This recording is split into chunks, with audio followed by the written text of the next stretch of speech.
Vamos a empezar nuestra cátedra de esta noche.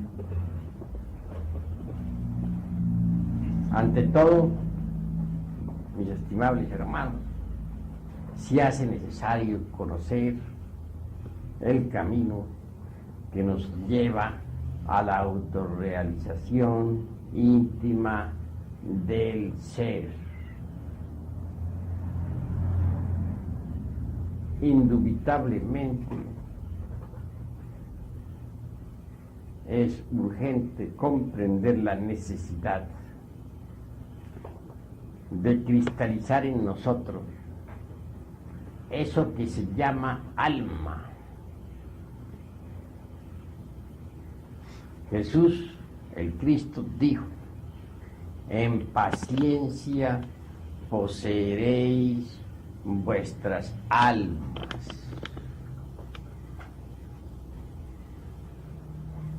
Mas antes que todo, conviene entender qué cosa es eso que se llama alma.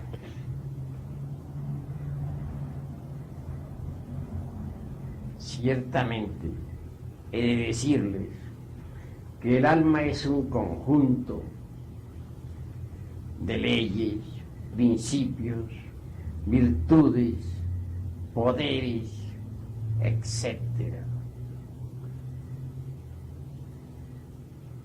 Las gentes poseen la esencia, el material psíquico para fabricar alma, o mejor dijéramos, para cristalizar alma.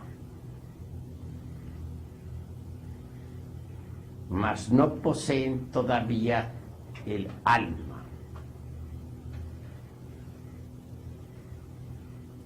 Obviamente,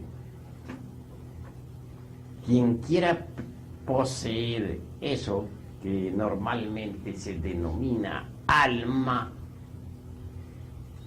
deberá desintegrar los elementos psíquicos indeseables que en nuestro interior cargamos.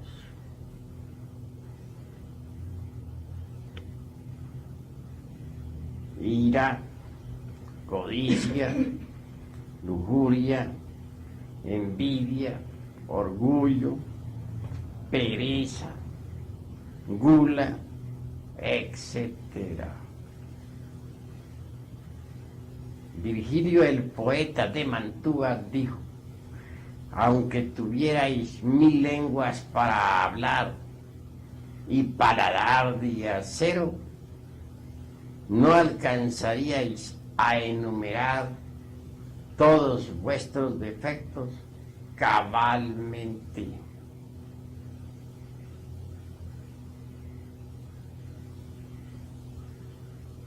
Obviamente, estos últimos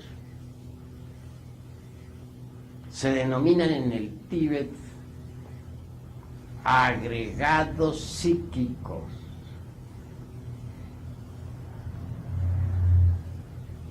Tales agregados se parecen mucho a los elementarios de que hablan las diversas organizaciones de tipo ocultista. Son la viva personificación de nuestros errores.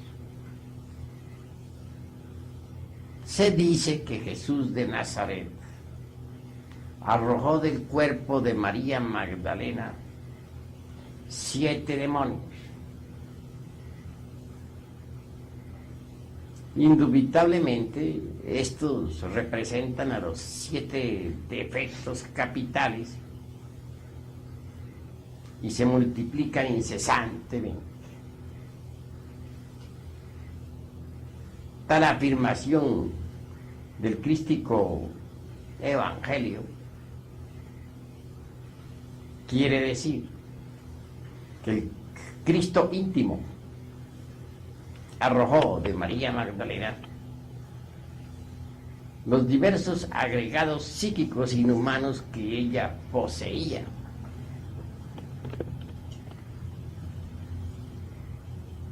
cada uno de esos agregados está organizado en una forma muy similar a la personalidad humana. Posee sus tres cerebros: el intelectual, el emocional y el motor instintivo sexual. Cada agregado parece una persona realmente. Si nosotros decimos que dentro de nuestra persona humana hay muchas personas viviendo, no estamos exagerando la nota. Así es.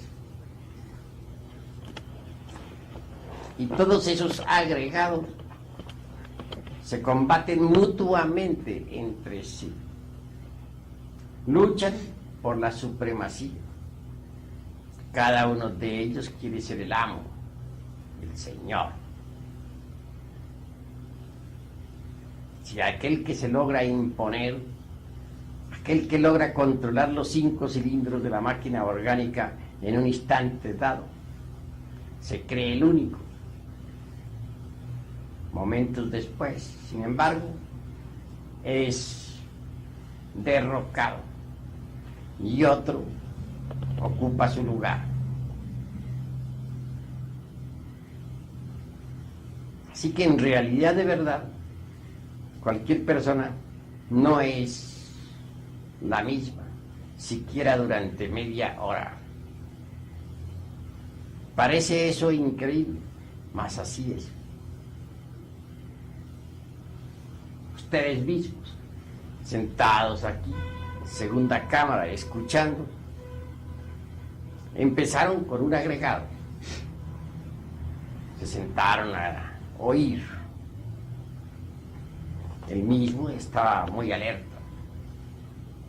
Pero si ponen ustedes atención a lo que ha ocurrido en su interior hasta este preciso momento, descubrirán que ahora son diferentes, que no fueron los mismos que llegaron aquí y se sentaron.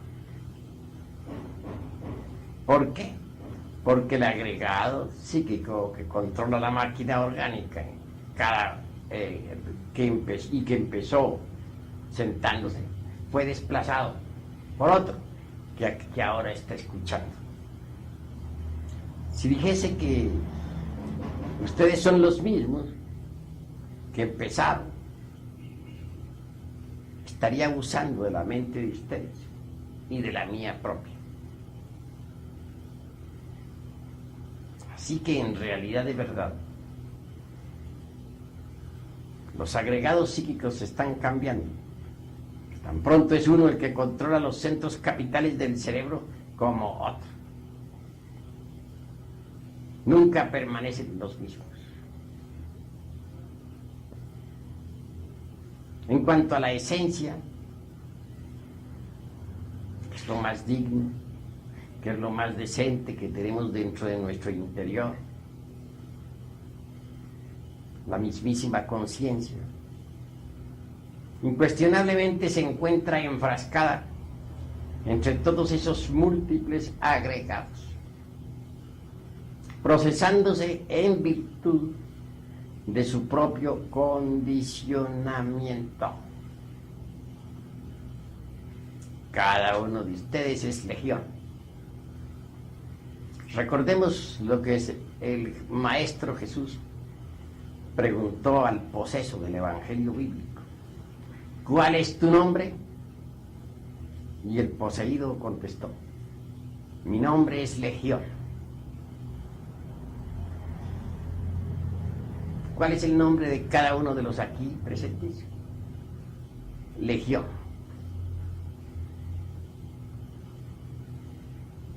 No tienen ustedes una verdadera individualidad. No la han logrado. La conciencia en cada uno de ustedes duerme terriblemente. ¿Por qué? Porque se procesa en virtud de su propio embotellamiento.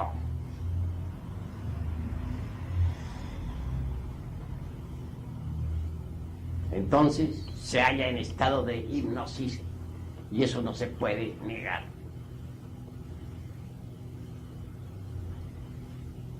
Y en cuanto al alma en sí misma, ¿han logrado acaso cristalizarla?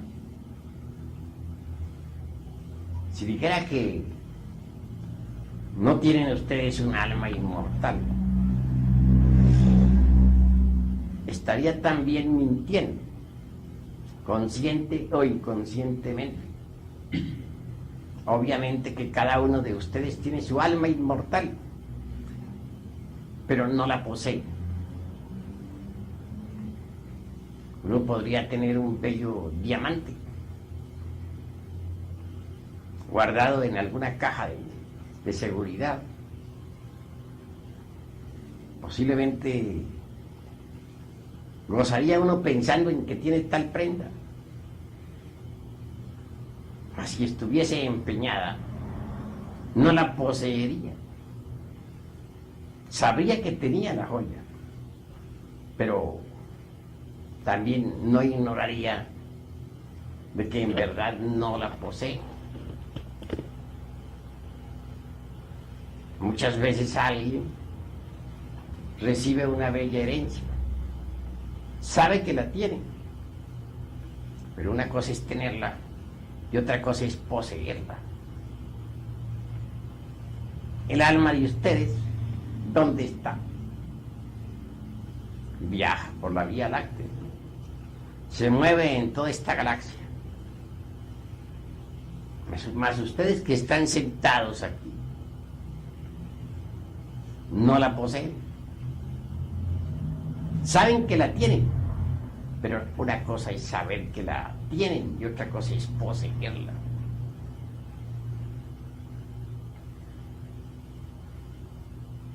Así que vale la pena poseerla.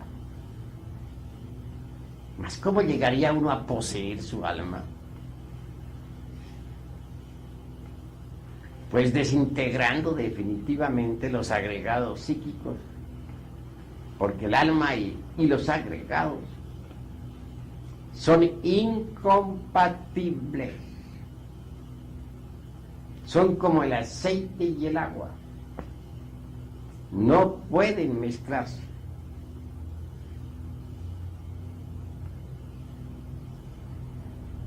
Si nosotros no logramos desintegrar los agregados psíquicos, viva personificación de nuestros defectos de tipo psicológico, perdemos el alma.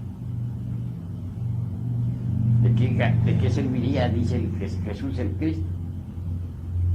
Si un hombre adquiere todos los tesoros del mundo, pero pierde su alma,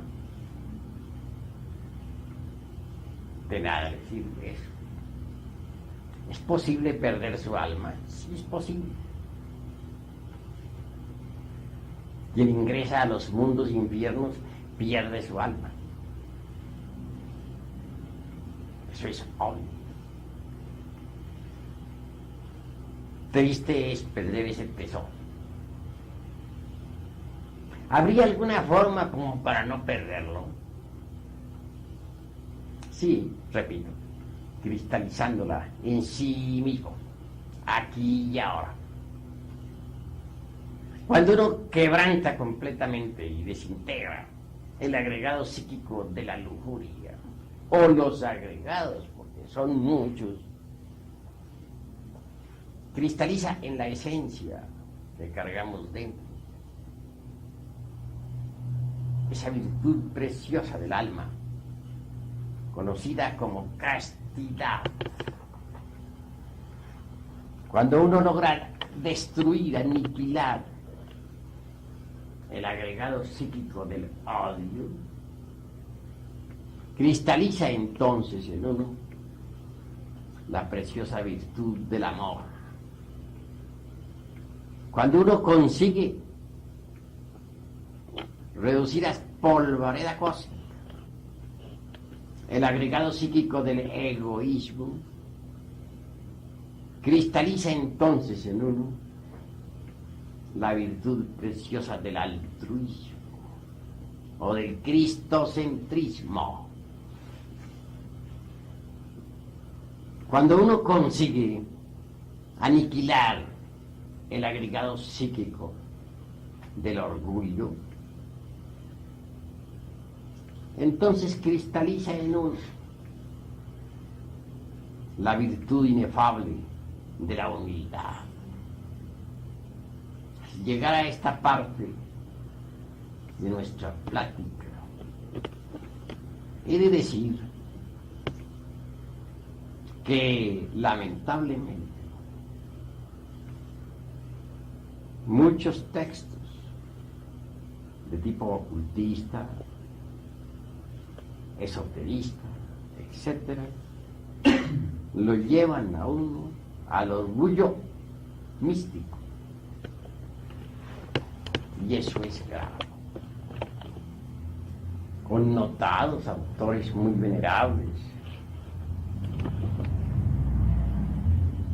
afirman que nosotros somos dioses, que cada uno de nosotros es un dios. Obviamente, esta declaración viene a fortificar en nosotros el orgullo místico, que causa mucho daño en la senda de la autorrealización, porque uno engreído, convencido de que sí es un Dios, puede transformarse en un mitómano.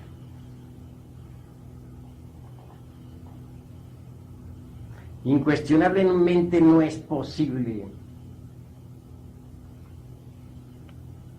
convertirse en un verdadero iluminado cuando se tiene orgullo.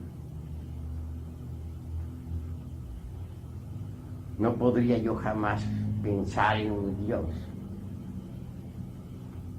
borracho, fornicario, adúltero, peleador, egoísta, envidioso, celoso, lujurioso, etc. Cada uno de nos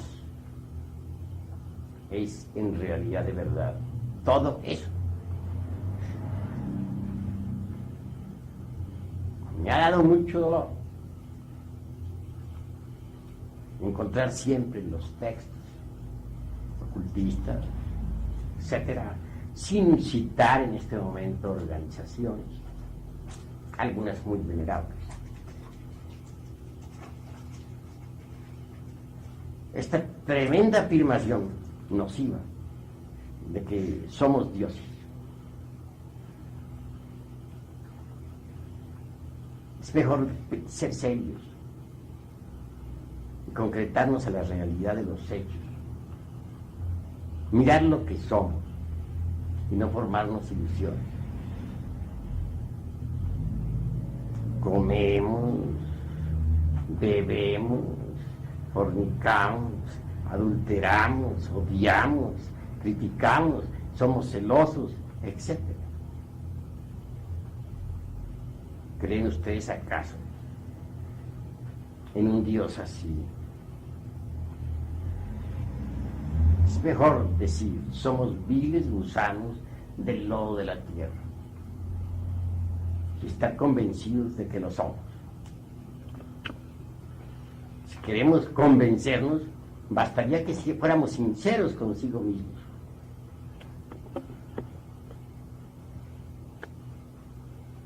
Si examinamos cuidadosamente nuestra existencia, descubrimos que en verdad no es una de las 7 maravillas del mundo.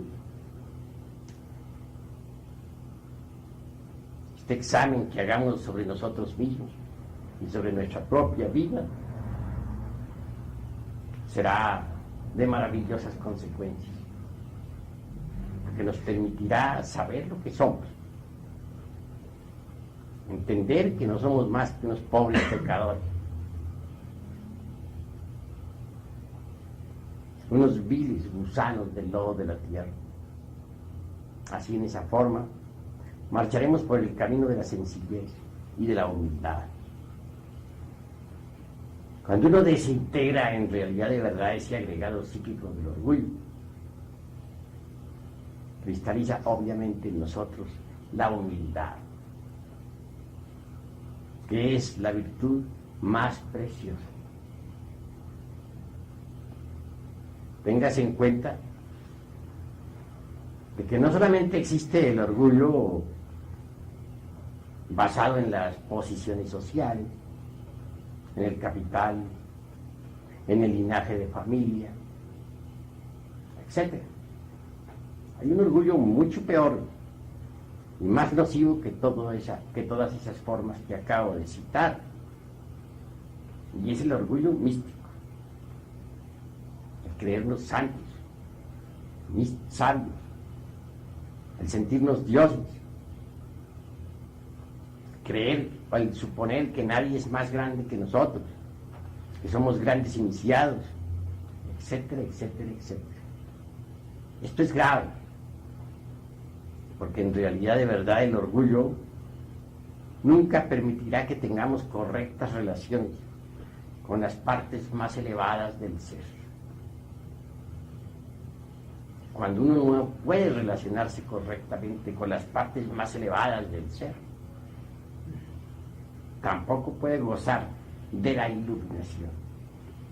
Tendrá que vivir atenido a libros, a leer, a escuchar a los conferencistas, mas nunca tendrá la experiencia mística de lo real.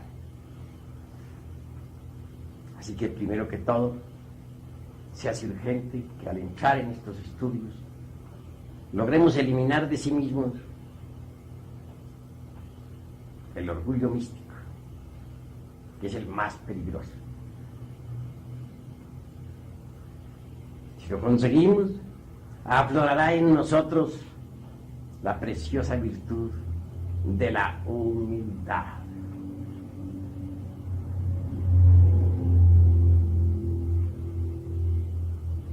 Cada vez que nosotros eliminamos un agregado psíquico, cristaliza una virtud, un poder, una ley, una facultad, un don, etc. Así es como poco a poco vamos cristalizando alma en nosotros. Esa alma que normalmente vive por allá en la Vía Láctea, viajando, irá cristalizando lentamente en nosotros. Sin embargo, hemos de afirmar también que si el agua no hierve a 100 grados, no cristaliza en nosotros lo que debe cristalizar. Y no se desintegra lo que debe desintegrarse. Con esto de que el agua debe hervir a 100 grados, estoy hablando en forma parabólica. Quiero decir que necesitamos pasar por grandes crisis emocionales para desintegrar cada defecto de tipo psicológico. Ser el caso de una hermana gnóstica que está trabajando en forma terrible sobre sí misma, con peligro hasta de enfermarse su corazón. Esa hermana en tremendos y supremos autoarrepentimientos. Llora diariamente, gime, sufre. Nunca se ha creído más que nadie. Y sin embargo es un bodhisattva caído. El bodhisattva de un ángel.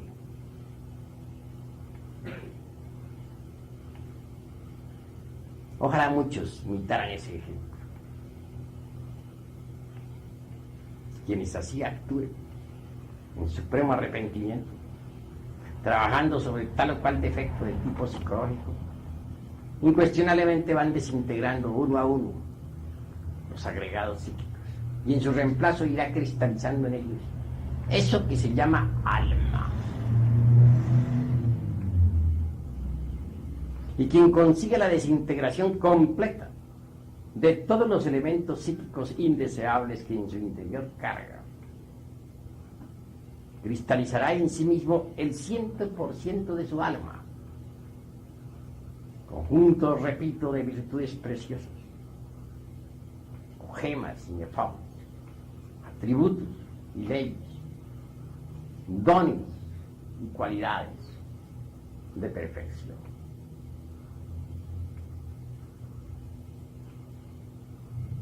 Hasta el mismo cuerpo físico debe transformarse en alma. Solo así se llega a donde hay que llegar. Conozco a muchos eruditos, chispeantes intelectualidades, que han bebido en todas las filosofías, ya sean del occidente o del oriente del mundo, que conocen el hebreo y el sánscrito y el griego, etc. Mas sufren lo indecible, no gozan de la iluminación, porque no han fabricado ellos todavía al Bodhisattva. Esta palabra podrá sonarles a ustedes un poco extraña. Se trata de un término oriental. El Japón, China, India, Nepal, donde naciera antes Gautama y Buda Sakyamuni, se denominaba Bodhisattva al alma cristalizada en un hombre o en una mujer, claro está. Es maravilloso ver cómo todos esos diversos elementos espirituales, virtudes y poderes, hay un poquito de agua, tomamos, virtudes y poderes, va cristalizando lentamente en la esencia, conforme esta se va liberando. Por algo dijimos que la esencia es el material para cristalizar alma. El término fabricar no nos parece muy correcto. Lo encontramos en verdad muy pesado, grotesco. Sin embargo, muchos autores usan ese término. Permítaseme la libertad de disentir con el mismo. Prefiero decir cristalizar, puesto que el alma no es algo que deba fabricarse. Ella existe. Lo que hay es que cristalizarla, y esto es diferente. Ustedes han visto, por ejemplo, un pedazo de hielo. Es la cristalización del elemento agua. Incuestionablemente muy frío tal elemento. Toma forma y se convierte en hielo.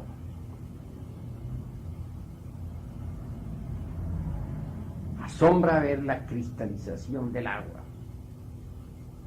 Se realiza de acuerdo con ciertos principios geométricos extraordinarios. En forma similar sucede con el elemento alma. Cristaliza de acuerdo con ciertos delineamientos matemáticos y geométricos precisos, indiscutibles.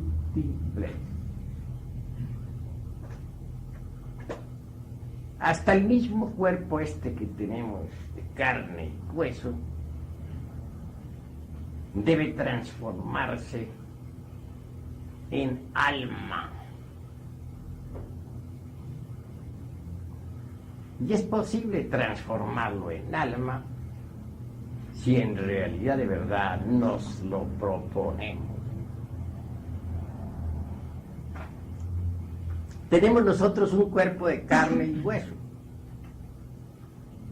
Este cuerpo físico está formado por órganos. Los órganos por células. Las células por moléculas, etc. No hay duda de que ha habido un principio directriz inteligente que ha promovido el ordenamiento de las células vivas en forma de órganos. A mí me da francamente risa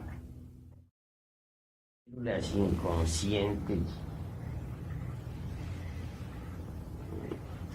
ordenándose así, dormidas, en forma de órganos. Qué absurdo es eso.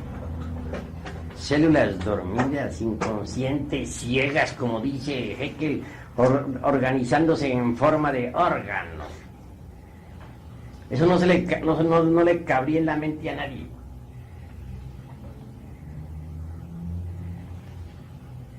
Desde que se organizan tales células en forma de órganos, acusa esto. No el inconsciente de algunos autores que no hayan qué hacer al ver las maravillas de este mundo y que todo marche en forma mecánica como ellos creen, sin un principio directriz. Entonces citan un inconsciente. No. Las células se han organizado en forma consciente. Gracias al principio inteligente de la madre natura, es posible que las células se organicen en forma de órganos.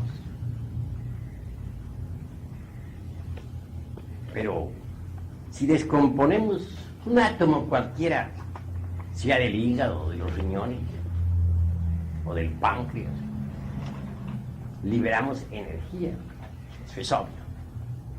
De manera que en última síntesis el cuerpo físico se sume dentro de distintos tipos y subtipos de energía. Eso es indubitable. Carlos Marx dice, ¿qué es lo primero, la materia o la psiquis? La psiquis o la materia. Concluye diciendo que es lo primero, la materia. Eso es completamente absurdo, porque los mismos postulados de Einstein dicen que la materia no es sino energía condensada. Recordemos aquel postulado que afirma lo siguiente: energía es igual a masa multiplicado por la velocidad de la luz al cuadrado. La masa se transforma en energía, la energía se transforma en la masa. ¿Qué es lo primero que existe? La energía, que luego cristaliza en masa. Entonces la psiquis, que es energía en el sentido más completo de la palabra, es lo primero. Y luego viene la masa. Veamos los mundos alrededor del Sol, son enormes masas, con cada uno con un peso definido, un volumen exacto. Sin embargo, giran alrededor del Sol movidos por la energía solar. Si no fuera por la energía solar, esos mundos quedarían dislocados en el espacio. Rodarían eternamente hasta chocar con algún cometa o con otros mundos. Sería la anarquía, el desorden, el conflicto. pero los mundos marchan en forma organizada. ¿Quién los mantiene alrededor del Sol con exactitud? La energía. Ella es la energía centrípeta la que los atrae. Es la energía centrífuga la que los aleja. Es la energía que los hace rotar. Es la energía la que los hace girar alrededor del astro rey. Entonces, ¿qué es lo primero? ¿La energía o la materia? Obviamente la energía, que la misma materia no existiría si no existiera la energía. Para que la materia exista se necesita condensar la energía universal y pasa a existir la materia. Puesto que la materia es energía condensada.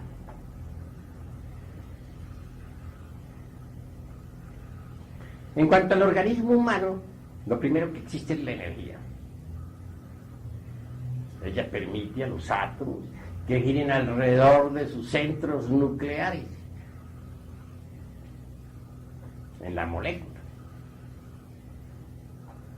Ella permite que se realicen todas las funciones orgánicas, no solamente las funciones meramente reproductivas o químicas, sino también las funciones relacionadas con las calorías, las percepciones, etc.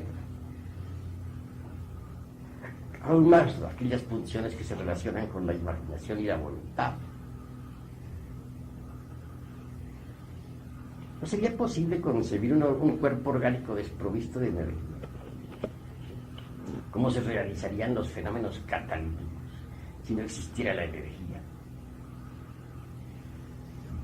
Así que la energía es lo primero y la materia lo segundo.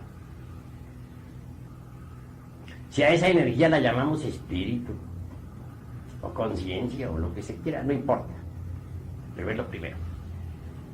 El nombre no viene al caso. La realidad es que la energía es anterior a la materia.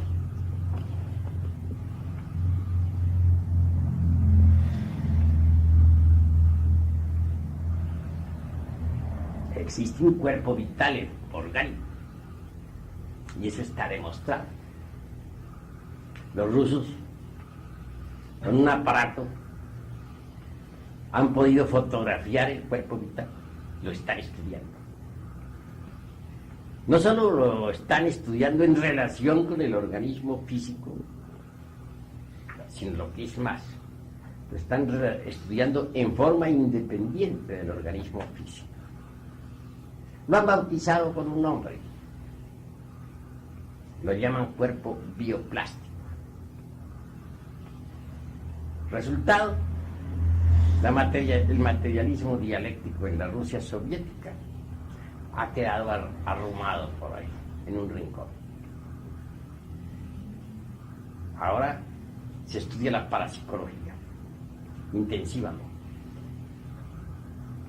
Se trabaja con la hipnología, etc. De acuerdo con las estadísticas, el mayor porcentaje de material didáctico parapsicológico está viniendo de la Unión Soviética. Esto ha molestado demasiado a los chinos, que califican ahora a los rusos de revisionistas. Pero es que los rusos ya pasaron por donde los chinos hasta ahora están pasando. Eso es lo que ha sucedido. Continuando con estas cuestiones, diremos que el cuerpo vital es el que sostiene todos los procesos de la vida orgánica. Llamémosle lingam sarira o cuerpo bioplástico, no importa.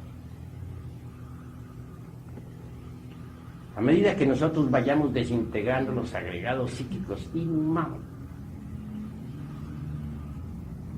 a medida que vayamos cristalizando alma, una parte del cuerpo vital, la más elevada, se desprenderá de la parte inferior del mismo y se integrará completamente con la esencia y las virtudes que en la esencia hayan cristalizado. El cuerpo vital tiene 4 clases de éter. El primero es el éter químico, mediante el cual se realizan todos los procesos de asimilación y eliminación orgánicos, así como los fenómenos catalíticos y otros. El segundo es el éter de vida, mediante el cual es posible la reproducción y gestación de los seres vivientes. Esos 2 éteres son inferiores, pero hay 2 superiores, el éter químico, el éter luminoso y el éter reflector. El éter luminoso es el que sirve de medio a las fuerzas relacionadas con las calorías, con las percepciones, etc. Y el éter reflector se relaciona con la imaginación y la voluntad. Estos 2 éteres superiores se desprenden de los 2 inferiores para integrarse con la esencia, en la cual resplandezcan ya todas las virtudes del alma. Así nace entonces el hombre etérico, el hombre Cristo, el hombre alma, el hombre espíritu, que puede entrar y salir del cuerpo físico a voluntad. Se ha hablado mucho sobre los chakras de las manos, de los pies, sobre la lanzada aquella de Longinus, del costado del Señor, sobre la corona de espinas, etc. Esos son los estigmas. En Gautama el Buda aparece en esos estigmas, en sus manos y en sus pies. Son vórtices de fuerza magnética establecidos en el cuerpo vital. Se desarrollan completamente cuando los 2 éteres se desprenden de los 2 inferiores. Y esos 2 éteres, organizados en la forma del hombre celestial, integrados con la esencia enriquecida por las virtudes del alma, forman el hombre etérico. El hombre cristificado de la 5ª ronda. Obviamente estamos en la 4ª ronda. La primera estuvo en el mundo de la mente. La segunda estuvo en el mundo astral. La tercera en el mundo etérico. La 4ª en el mundo físico. La 5ª volverá a estar en el mundo etérico. Entonces la vida se desenvolverá en el mundo etérico. Y habrán hombres cristificados en aquella época, como los hay ahora. Y el hombre cristificado será así como se los estoy pintando. Tendrá un cuerpo etérico cristificado. Tal cuerpo reemplazará al físico. Tal cuerpo será el vehículo de una esencia enriquecida con las virtudes del alma. Ese hombre espíritu de la 5ª ronda será el hombre Cristo.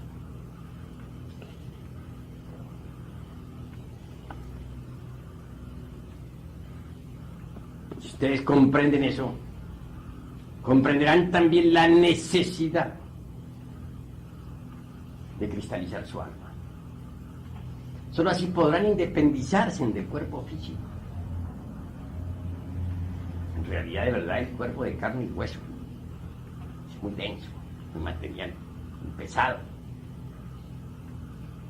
Cuando uno consigue fabricar el soma puchicó, es decir, el cuerpo etérico, cristificado, que sirve de vehículo a la esencia enriquecida por los atributos del alma. Ha nacido en uno el hombre espíritu. Ese hombre espíritu ya no estará más preso entre el cuerpo denso. Podrá entrar y salir del cuerpo a voluntad. Es el adepto glorioso.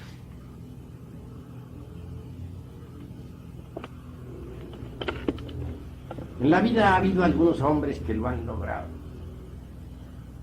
No está de más citar a un Francisco de Asís. Recordemos también a Antonio de Padua, místicos cristianos que han servido de ejemplo y servirán de ejemplo a las gentes del mañana.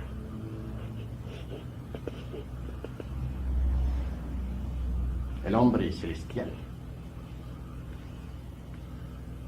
realmente ya no es un prisionero dentro de ese calabozo de la materia física.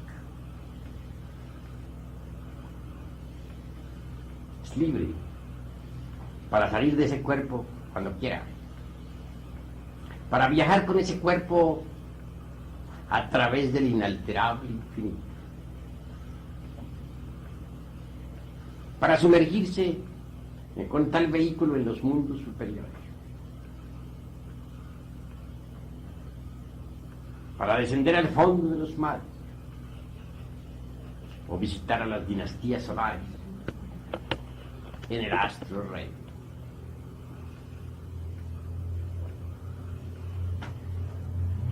Pero ¿cómo se lograría eso si no elimináramos previamente los agregados psíquicos?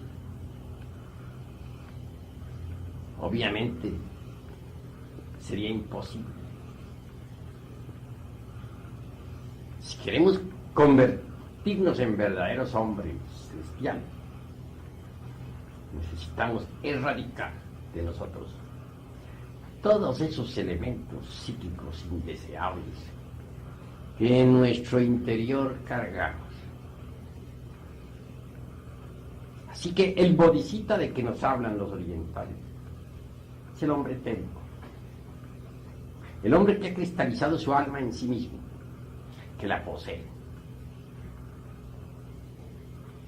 el verdadero Señor, aquel que posea al bodhisattva dentro de sí mismo.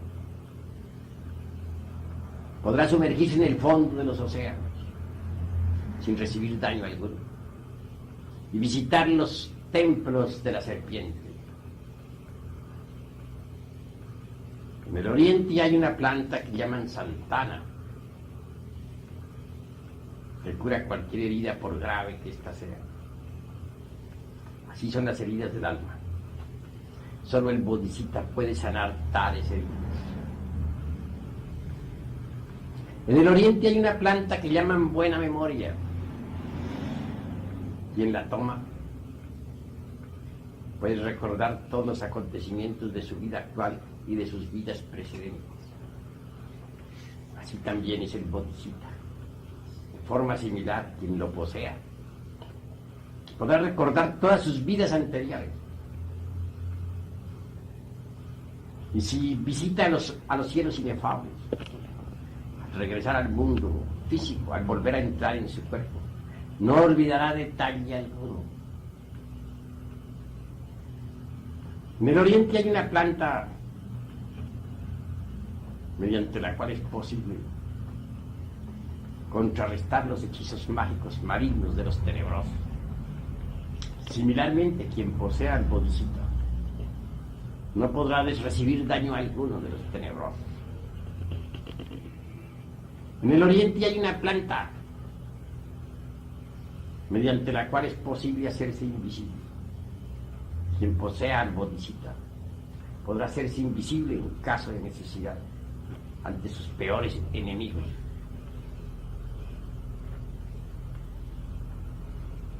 Así como un pescador hábil puede lanzarse en el fondo de los mares, entre los tiburones, y defenderse sin recibir daño, así también es el bodhisattva. Quien lo posea, similarmente, podrá entrar en el fondo de los océanos, entre las bestias más feroces, sin recibir daño alguno. Se dice que la flor del loto del logos sostiene la vida universal. Así también es el bodhisattva. Quien lo posee puede conservar su cuerpo físico vivo durante millones de años.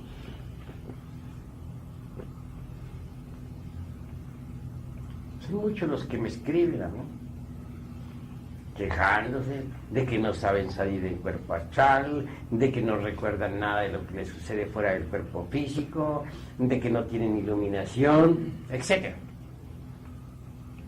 Pero ¿cómo puede tener iluminación el que no posea al Bodhisattva? Solo teniendo al Bodhisattva se posee la iluminación. Quien no posea al Bodhisattva no gozará nunca de la dicha de la iluminación. La iluminación no es algo que se nos da de regalado, no, mis queridos amigos. Cuesta, y muy caro. La iluminación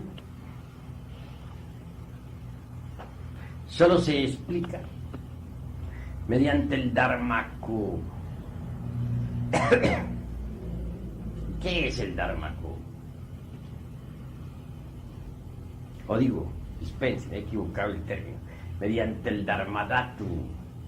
¿Y qué es el Dharmadhatu? El buen Dharma, la recompensa por los méritos adquiridos.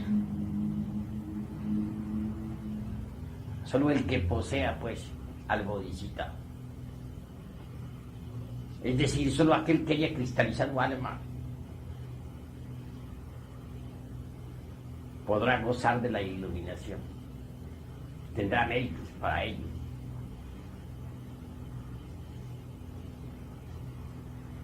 La iluminación se explica con el Dharmadhatu, es decir, con el Dharma universal, con la recompensa por nuestras buenas acciones.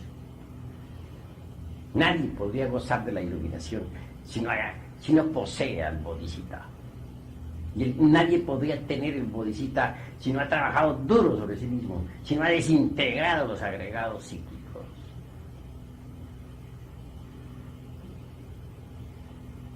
Así que, mis queridos amigos, necesitamos trabajar sobre sí mismos si es que queremos la cristificación, si es que queremos poseer eso que se llama alma.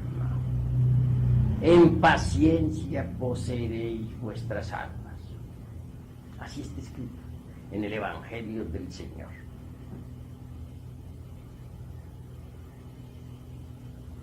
Obviamente se necesita ayuda didáctica para poder aniquilar los agregados psíquicos.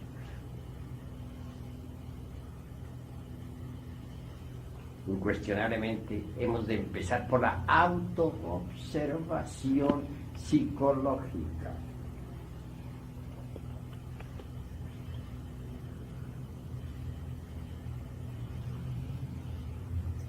Cuando uno admite que tiene una psicología individual, particular, propia, dijéramos, es claro que se propone autoobservarse. ¿Qué es en relación con nuestras amistades?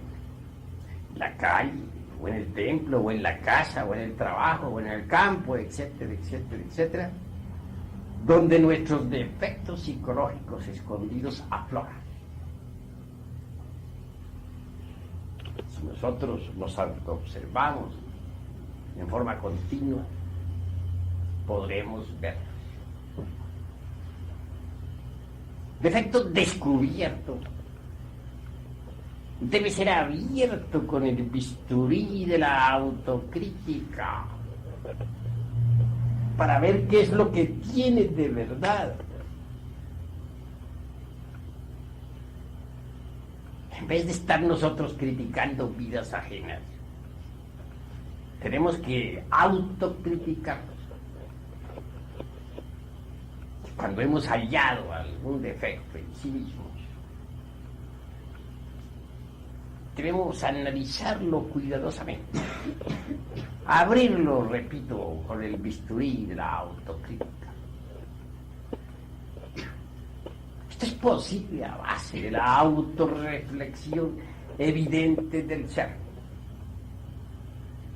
en meditación de fondo. Y una vez comprendido íntegramente el defecto en cuestión, entonces debemos desintegrarlo atómicamente. La mente por sí sola no puede alterar radicalmente ningún defecto.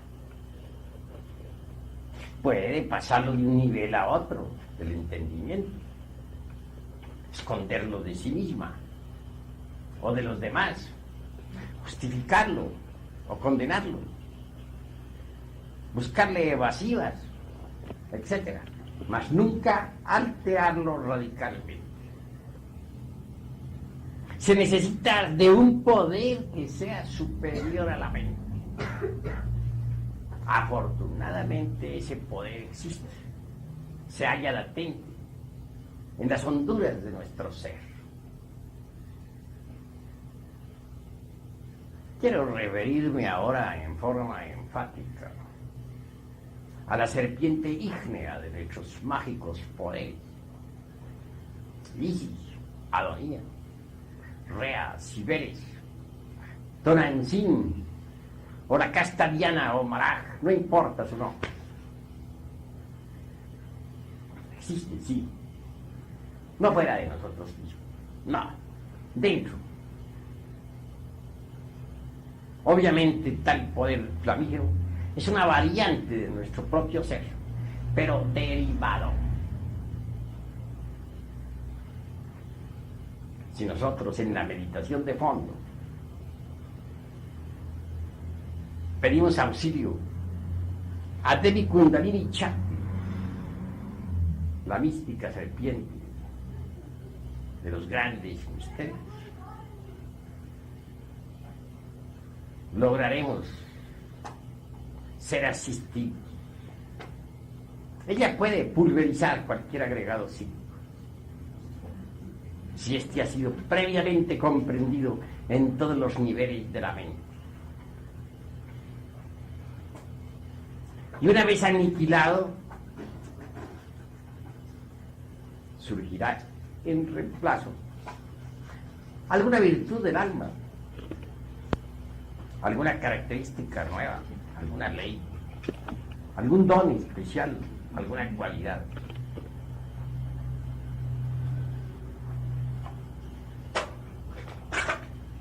Por este camino indicado se consigue quebrantar precisamente cualquier agregado.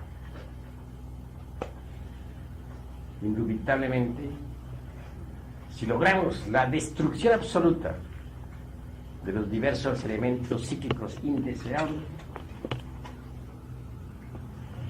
habrá cristalizado en cada uno de nosotros la totalidad del alma.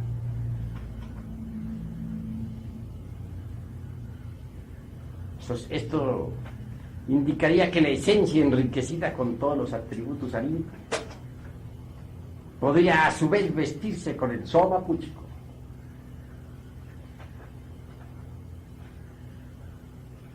que es el vehículo del alma, el traje de bodas. Así es como en realidad nace el hombre celestial en nosotros. Este ya no estará prisionero del cuerpo, repito. Recordemos aquellas palabras de San Pablo cuando nos dice: conocí a un hombre que fue llevado al tercer cielo, donde vio y oyó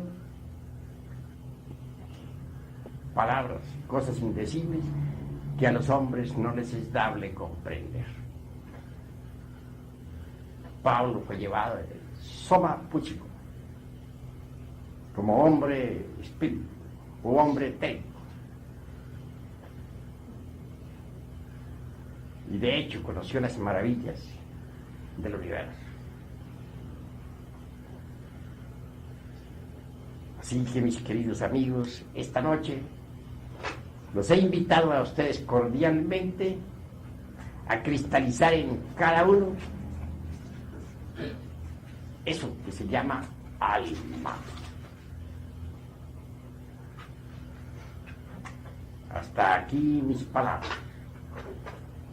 Hasta aquí la presente plática. Sin embargo, doy la oportunidad para que los que quieran preguntar algo en relación con el tema, pregunten. Eso sí, sin salirse del tema. Maestro, nos hace el favor de tenernos una aclaración con relación a lo que es la muerte de momento en momento. En el momento en que uno anda en la calle, por ejemplo, con la necesidad de pedir la muerte de un yo, ¿tendrá que ponerse a meditar en la calle o cuál es el sistema? Bueno, la calle no es precisamente una de las 7 maravillas del mundo, como para poder uno entregarse a la meditación.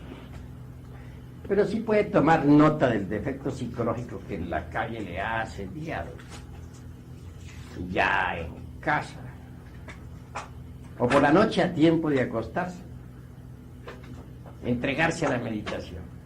Bastará relajar el cuerpo físico en su cama, acostado, boca arriba, respirando rítmicamente, imitando más bien la respiración de los niños recién nacidos. Y entonces, sumergido así en concentración perfecta y meditación de fondo, reconstruirá la escena donde aquel defecto surgió. Analizará el defecto cuidadosamente, sinceramente, sin escapatorias, sin justificaciones de ninguna especie. Y una vez que lo haya comprendido, entonces se entregará a la oración. No olviden ustedes aquella frase latina que dice lo siguiente: bene orace, bene et bene laborace. Repito, bene orace et bene laborace. Es decir, el que bien ora, bien trabaja. Orar es trabajar. Sumergido en profunda oración, pedirá a Devi Kundalini Chakti, la Divina Madre particular, individual de cada uno de nosotros, porque cada uno tiene la suya propia, que desintegre aquel agregado que ya comprendió en todos los niveles de la mente. Y debe proseguir con una serie de sucesivos trabajos hasta que el agregado psíquico en cuestión desaparezca. Ese es el camino obvio a seguir. ¿Alguna otra pregunta? Maestro, por ejemplo, un ego suele presentarse de distintas formas en los distintos centros. Entonces, ese ego se le debe pedir a la Divina Madre que destruya el ego como uno solo, o son varias subdivisiones de un mismo ego, porque siempre se presenta en el mundo, en la mente de una manera, en el centro emocional de otra. Duda de que cualquier elemento psíquico indeseable tiene 3 formas fundamentales de comportamiento, porque en el centro intelectual se expresa de una forma, en el emocional en forma emotiva, y en el motor instintivo sexual asume otra forma, pero es el mismo. No quiero con esto decir que un defecto esté personificado en un solo agregado. Obviamente para cada defecto hay múltiples agregados. De manera que si el defecto continúa en alguna otra forma, habrá que volver a estudiarlo para volver nuevamente otra vez a suplicar a Devi Kundalini Chakti su desintegración final. Y muchas veces un defecto cuenta con una o más docenas de elementos psíquicos indeseables y reviste múltiples características. Pero si nosotros somos pacientes en el trabajo, si no abandonamos la lucha, si mantenemos continuidad de propósitos, poco a poco iremos desintegrando todos los elementos que personifican a tal o cual error. Digo, todos los elementos que personifican a tal o cual defecto. ¿Alguna otra pregunta? Maestro, ¿cuál es el centro que uno va a utilizar para descubrir las 49 regiones? Bueno, estás haciendo una pregunta muy difícil de contestar, porque yo quiero que aquí los presentes me respondan a su vez lo siguiente. ¿Cuál de ustedes está preparado para contar las 49 regiones y estudiarlas detenidamente? Si hay alguno, lo quisiera conocer. A ver, ¿cuál? Sinceramente, ¿alguno de ustedes podría conocer cada una de las 49 regiones y hablar de ellas? ¿Ya ves? Ninguno. A medida que uno vaya avanzando en el trabajo, irá descubriendo esas regiones. Antes es como querer ensillar antes de traer las bestias, o como querer ordeñar la vaca sin haberla comprado. ¿Alguna otra pregunta, hermano? Cuando uno involuciona el alma inmortal, espera el retorno. ¿De qué le serviría a un hombre, dice Jesús el Cristo, si consiguiere todos los tesoros del mundo, pero pierde su alma?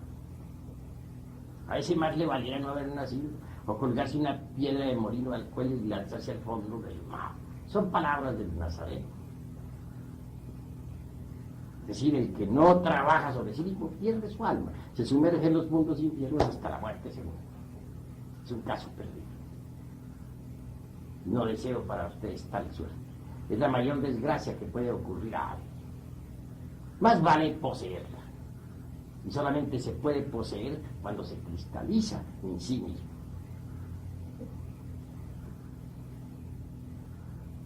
¿Alguna otra pregunta? Maestro, la mayor parte o digamos, por donde más manifiestan nuestros defectos es debido a las emociones negativas. ¿Nos podría usted decir alguna forma para equilibrar ese centro emocional en relación al intelectual y al motor? Pues incuestionablemente las emociones negativas son muy perjudiciales. El que es víctima de las emociones negativas se vuelve mentiroso, criminal, calumniador y perverso. Supongamos que a un hombre alguien le dice que su mujer está en relaciones amorosas con otro hombre.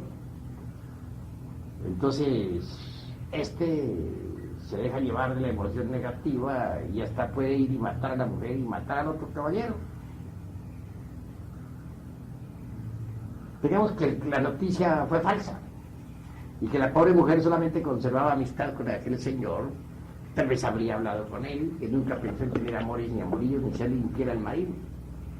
Entonces el marido, además de asesino, es calumniador y perverso.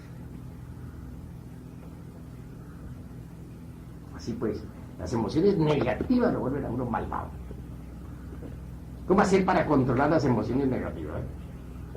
No queda más que un remedio: cultivar las emociones superiores del centro intelectual. El centro intelectual tiene la emoción superior, la parte motora superior y la inteligencia de la inteligencia.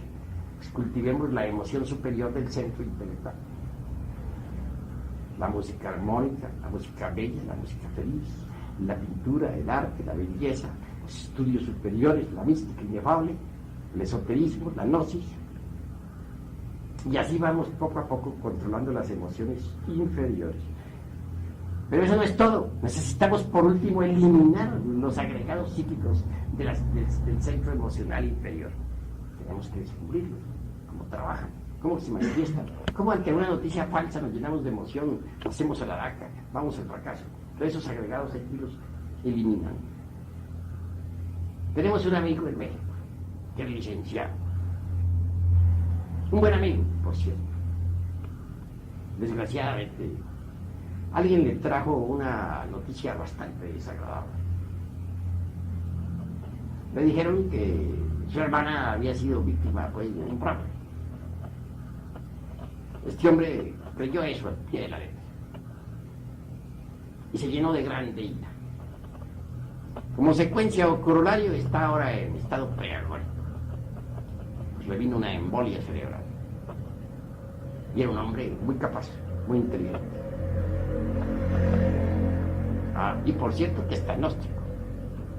Desgraciadamente no había eliminado los agregados psíquicos del centro emocional. Y por cierto que la noticia era falsa. Fue víctima de una noticia falsa. Calumnió a otro, sí. Dijo que sí, había defraudado a su hermano. Resulta que ese era un hombre honrado. Y además se causó daño a sí mismo. Prácticamente se suicidó. Vea a dónde lo llevan a uno las emociones negativas. Por eso es que hay que eliminar los agregados psíquicos de las emociones negativas. Agregados psíquicos como los del temor. Agregados psíquicos como los de la ira. Agregados psíquicos como los del odio. Todo eso es de las emociones negativas. Si no consigue eliminarlo,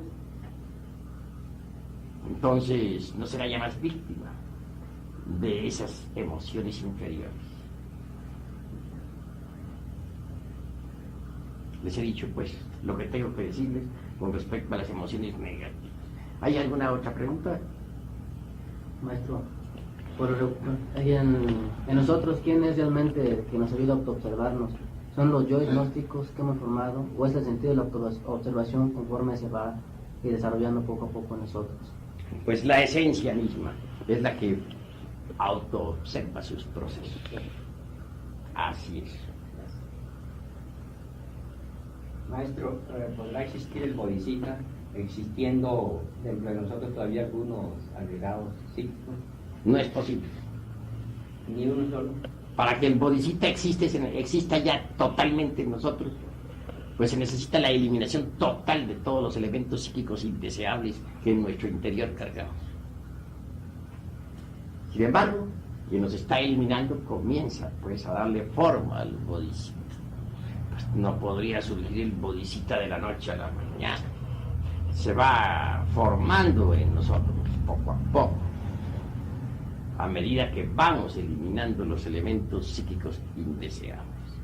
Pero existir cabalmente y en forma total únicamente cuando todos los elementos indeseables de la psiquis han sido aniquilados. Por eso se ha dicho en budismo ortodoxo, muy riguroso, que hay que pasar por la aniquilación budista.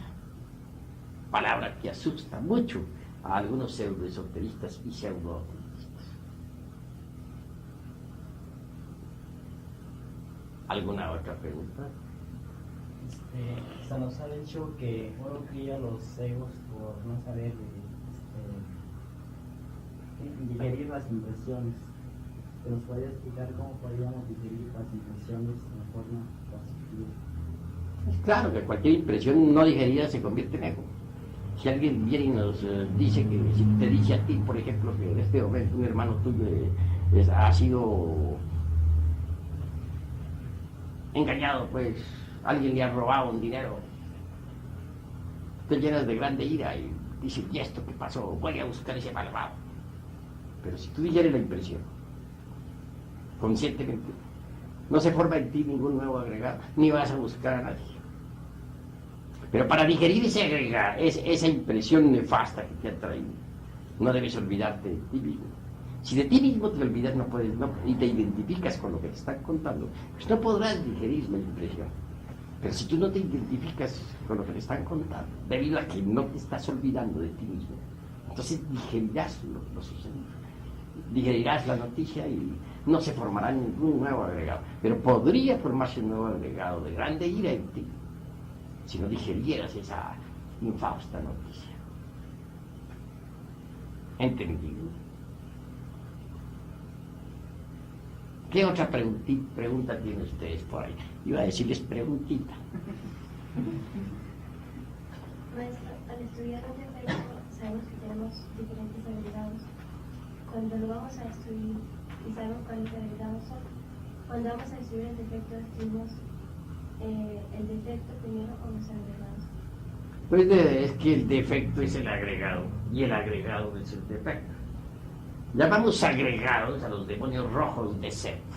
En el viejo Egipto de los faraones así se calificaban los agregados de demonios. Cada demonio es un defecto, cada defecto es un demonio. Sí, maestro, pero me refiero a que, digamos, el defecto de los egos tiene otros que se desprenden de él. Bueno, muchos compadres. Eso es natural, ¿no? A un defecto está asociado con otro y ese está asociado con otro. Digamos una escena de celos. Un hombre tiene una novia en la calle. De pronto se le encuentra un día cualquiera, cuando menos lo pensaba, en amoríos con otro sujeto. Sí. ¿Qué es lo primero que siente unos terribles celos mortales? Lo segundo, una ira tan horrible que podría matar a todos dos. ¿Verdad? Tercero, su amor propio, él. Así sucedió ahora hace algún tiempo en el DF. Un hijo por ahí de un amigo encontró a su novia con otro XX, claro. Sacó su pistola y disparó contra ambos. Ahora está en la penitenciaría pagando su delito. 40 años de cárcel. Como para ir empezando. Claro, la madre de aquel joven pues está sufriendo. Cuanto al padre, poco le importa. Se combinaron varios elementos. El yo de la grande ira, que cometió el homicidio. El yo de los celos. El yo del amor propio herido. Y eso provocó la tragedia. Esos tres están asociados. Si ese joven quisiera desintegrar a los autores de esa escena, tendría que desintegrarlos a uno por uno.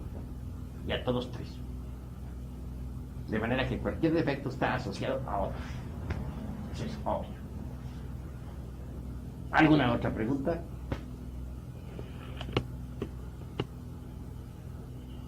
Bueno, creo que ya no hay preguntas.